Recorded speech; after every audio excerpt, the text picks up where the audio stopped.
principle of interpretation. There is one final matter of general introduction before we set ourselves to the interpretation of the individual parables.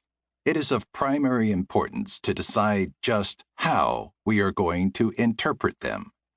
For a very long time, it was the almost universal custom to interpret them as allegories. An allegory is a story in which every person, event, detail has an inner meaning and stands for something else. The two most famous allegories in the English language are Bunyan's Pilgrim's Progress and Spenser's Faerie Queen. At many times, the parables have been interpreted like that. C.H. Dodd quotes Augustine's interpretation of the parable of the Good Samaritan. A certain man went down from Jerusalem to Jericho. Adam is meant. Jerusalem is the heavenly city of peace from the blessedness of which Adam fell. Jericho means the moon and signifies our mortality, because it is born, waxes, wanes, and dies.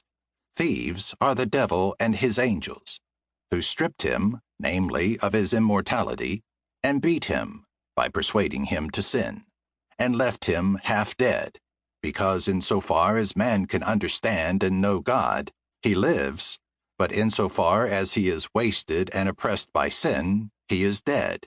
He is therefore called half dead. The priest and Levite who saw him and passed by signify the priesthood and ministry of the Old Testament, which could profit nothing for salvation. Samaritan, in Hebrew, could mean guardian, and therefore the Lord himself is signified by this name. The binding of the wounds is the restraint of sin. Oil is the comfort of a good hope. Wine, the exhortation to work with fervent spirit. The beast is the flesh in which Jesus deigned to come to us. The being set upon the beast is belief in the incarnation of Christ. The inn is the church where travelers are refreshed on their return from pilgrimage to their heavenly country.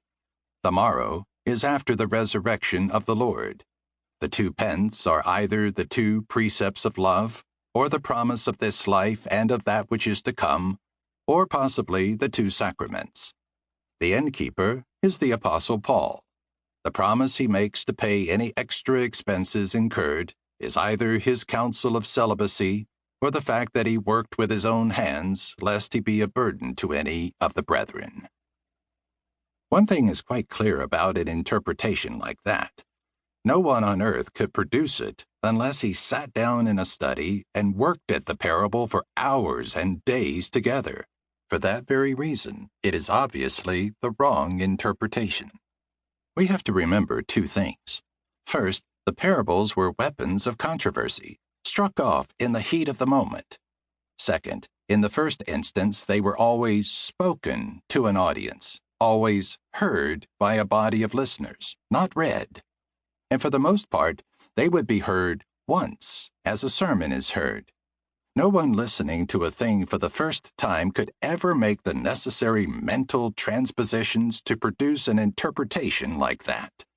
The parable is essentially a sword to stab men's minds awake, and therefore its interpretation can never be that which could be discovered only after long labor in the study. It must be that one single truth the story illuminates which leaps out to meet the listener's mind.